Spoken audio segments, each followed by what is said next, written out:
Welcome, ladies and gentlemen. My name is Colin from Learning History Together, and today we're going to talk about the Knights Templar. Of course, it's been a while since I've last made a video, but yeah, due to me being inspired by one of the books I was reading about the Knights Templar, I decided to make a video about it. So here we go. Thanks to books like, for example, this one, which I bought, movies, video games, the Knights Templar are one of the most recognizable military orders, which basically ever existed. And today we're going to take a brief look at the history of the Knights Templar. When the Franks just conquered the Holy Land in 1099, a lot of Christian pilgrims who began traveling to this area to visit the sacred sites. And the book I just showed you would tell a story about a Christian pilgrim called Ceolwulf, who would tell about his journey. And his journey would be full with constant threat of piracy, a lot of violent storms and rough seas. And this would also put into perspective why the Knights Templar were founded. In 1119, Hugh de Payens would propose creating a military order to protect these pilgrims. And somewhere between the 14th of January and the 13th of September 1120, this would actually become official. However, they didn't start as the legendary warriors we know today. Every single knight order would have their humble beginnings, and so did the Knights Templar. At first, the Templars were poor, and they actually relied a lot on leftover food and also small donations, and they may even have received some help from the Hospitallers. Chronicler Walter Map actually described them as having quite humble attire and surviving on a sparse diet. This would roughly last somewhere between 9 or 10 years, and in 1129 the Knights Templar actually got the support from Saint Bernard, who secured the backing of the Council of Troyes. And this would mean for the Knights Templar that they would get both financial and military support. To further solidify their status, Hugh de Payens actually decided to appeal directly to the Pope, and this would eventually grant them in 1139 papal backing, and this would mean that they only would have to answer to the Pope. Now, this would eventually mean that they were able to grow into the formidable force we know today. At their peak, the Templars had between 15,000 and 20,000 members, including 1,000 to 2,000 cavalry, and controlled 9,000 buildings and 125 castles. By 1171, a new threat would emerge. Of course, the Holy Land, so the Kingdom of Jerusalem, the Principality of Antioch and the County of Tripoli would be already surrounded by enemies. This new enemy would actually be one of the most memorable opponents of the Kingdom of Jerusalem. This is, of course, the Ayyubid Sultanate. The Ayyubid Sultanate, also probably a bit more popular partially due to the movie Kingdom of Heaven, was led by Mr. Salah al-Din Yusuf ibn Ayyub, or better known as Saladin. He was the Sultanate of Egypt and Syria, and he sought to reclaim the Holy Land. As you might expect, Christian resistance would be quite strong, and this resistance would be led by King Baldwin IV. Of course, the Christians wouldn't just want to give back the Holy Land after they only had regained it for about a century, especially considering they had lost it prior to regaining it for about 450 years. Now, the King of Jerusalem, so King Baldwin IV, also known as the Leper King, and the Sultan Saladin would trade some wins and defeats, and King Baldwin IV would be assisted by the Knights Templar in his wins and defeats. But after the death of King Baldwin IV in 1185, his successor would make some critical mistakes. His successor, Guy de Lusignan, would make some critical mistakes, leading to the catastrophic defeat at the Battle of Hattin in 1187. When the Christians first conquered the Holy Land in 1099, they would often slaughter the Muslim and the Jewish inhabitants, and the chroniclers of the time would describe it as the blood running in the streets. And this was because occasionally the Crusaders would cut open the stomachs of the victims, because the victims would swallow occasionally gold and valuables into their stomachs to hide it from the Crusaders. In contrast, when Saladin captured the city of Jerusalem, he would actually show mercy to the Christian inhabitants, which the Christians often didn't have for the Muslim and for the Jewish inhabitants a century earlier. The Muslims allowed the Christians to pay a ransom for their lives, and they would then be spared. If they couldn't pay it, either they would be executed or they would be sold into slavery. But it's still more merciful than most of the Christians were 100 years. One of the most notorious figures in the Templar military order was Gerard de Ridderford.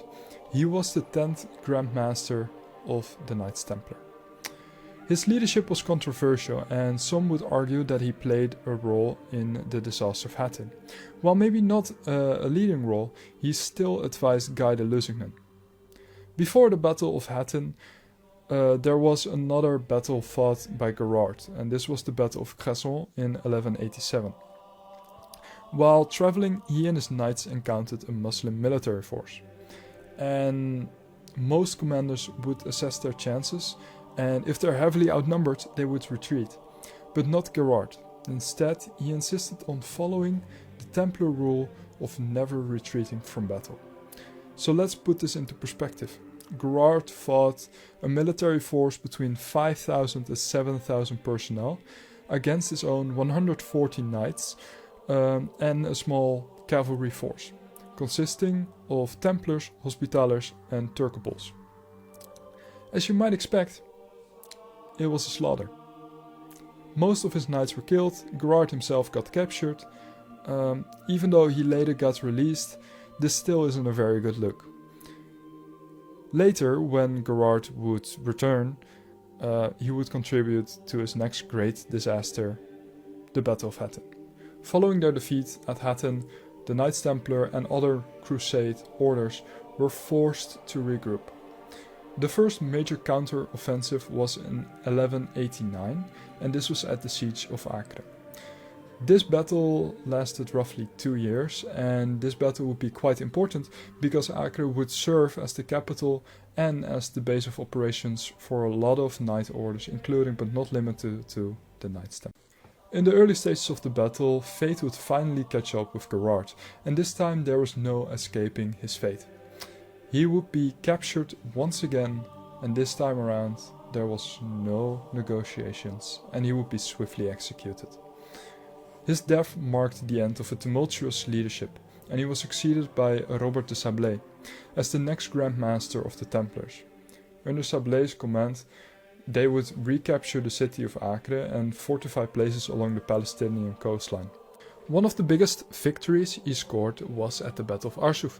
Under the command of Richard the Lionheart, leader of England, Crusader forces inflicted a major defeat upon the forces of Saladin. They quickly broke his ranks, and those who stayed to fight were quickly cut down. Another interesting thing about Sablé was that when he was elected Grand Master, he was less than a year in the Templar order. Actually, when Gerard was beheaded, he wasn't a Templar yet. The reason he was able to become the Grand Master is because the senior knights decided to delay to revise the rules of the Templars. The Templars in Iberian Peninsula. The Templars weren't just active in the Holy Land, they also played a role in the Reconquista, the centuries-long effort to retake the Iberian Peninsula from Muslim rule. To understand this, we need to go back to the First Crusade, when Pope Urban II called upon the Christian knights to reclaim Jerusalem. The Spanish wanted to join in, but they themselves already had the Moors to the south. The Pope would actually make an analogy between the reconquest of the Iberian Peninsula and the conquest of the Holy Lands. But although they presented this as a holy reconquest, they also wanted the land and the wealth acquired by the Muslims. The Spanish kings actually complained that they weren't allowed to join the Holy Crusade in the Holy Lands. It got so bad that the Pope actually would have to ban them from fighting in the Holy Lands and promise them the same remission of sins as they would receive if they fought in Jerusalem. Knights from all over Normandy, Burgundy and more places would go to Spain to help liberate Spain from the Muslims, and in the 1140s the Templars and the Hospitallers would also be present to support the Spanish struggle. Anyhow, for centuries the Templars helped with this effort, and one key battle was the siege of Al-Damus, where Aragonese, Templars and Hospitaller forces fought against Muslim defenders. The battle ended in a Christian victory, further solidifying the Templars' role in the Iberian campaign. Around the year 1300, the Christian forces would almost have entirely liberated the peninsula, with the Muslim defenders only having a small holdout in Granada. However, Granada remained a very formidable opponent and was only conquered in 1492. The rise and fall of the Templars were almost as fast as one another. In the last 50 years of the existence of the Knights Templar, they would have to endure a lot of setbacks. And this is because they had the Mamluk Sultanate to the south and they would have the Mongols to the east. Around 1260, the Mongols were perceived as the biggest threat to peace and stability in the region. So instead of fighting the Mamluk Sultanate, which the Christians actually have done at that point for the last 160 years, they decided to, well, basically get a small alliance with the Sultanate just to allow their troops through their territory unopposed to defeat the Mongols. Eventually they realized they made, well, not necessarily, they made a mistake and they wanted to form an alliance with the Mongols instead.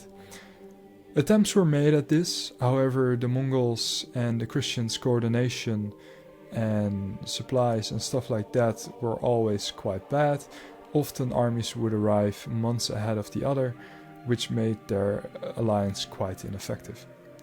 In 1291 the Christians would lose the city of Acre, and in 1303 they would lose the island of Arwat, which would have been the last foothold in the Holy Lands, getting expelled basically for a very long time from the Holy Lands. Furthermore, the support of the Knights Templar began to lessen, and this is because they were seen as obsolete. And the entire reason for their existence was to protect pilgrims in the Holy Land, so when you don't have a Holy Land, support begins to lessen. Interestingly enough, the way to their inevitable downfall was mostly down to their banking system.